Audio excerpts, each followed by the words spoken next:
A friend of mine was a very successful man. Was an in-law. Very, very wealthy. And one day we went to visit him. And I was preaching to him. Sir, give your life to Jesus Christ, because you can't tell when you are going to need it. When I finished talking, he said, in-law. I said, sir. He said, follow me. So I followed him. And he took me through his mansion. One section, huge freezers. Some goats roasted whole. Another one, lambs roasted whole. Another one, turkey roasted whole. And so on and so forth. After we've gone around, and he brought me back to the sitting room. He said, in-law. I said, sir. He said, you say you have Jesus. I said, yes, sir.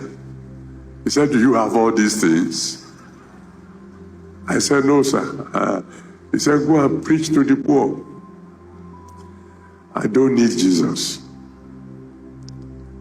So I said, yes, sir. You don't argue with your in-law where I come from. Some months later, I was in Lagos. And I arrived from the university, and I saw somebody that looked like my in-law, looked like him. Because the last time I saw him, his cheeks were rosy, he was robust.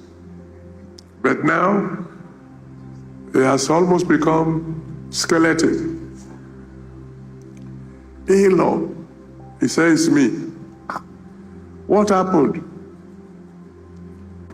The treasurer of the company he works for colluded with the typist and one or the other fellow. They got him to sign an approval for, I think, 10 million pounds in those days, British pounds. After he signed, they added 10.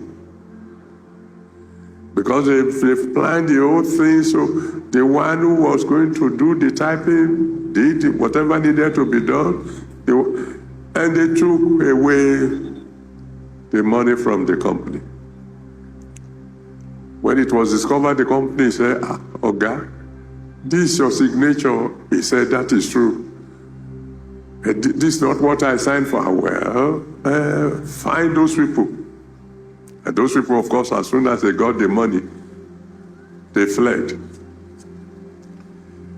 And he was now on his way to jail.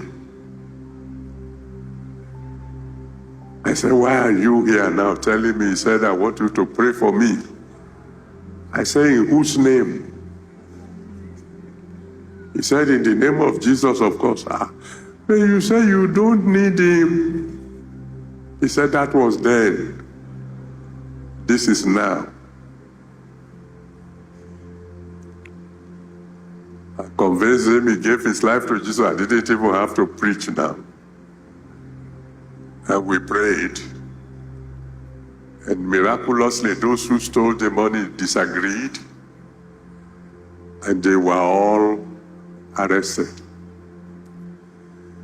You don't know when you are going to need Jesus. You don't know when you will have to, that the only way out for you will be that name. If it's not already in your boat, when the storm comes, you will have a problem. The elders have a saying.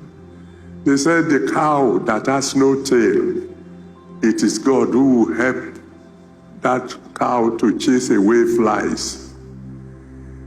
What if that cow has no tail and yet has no God? There are many of us who we are like cows without tails. When the crisis comes, the only one who can solve a problem is the one whose name you have been calling.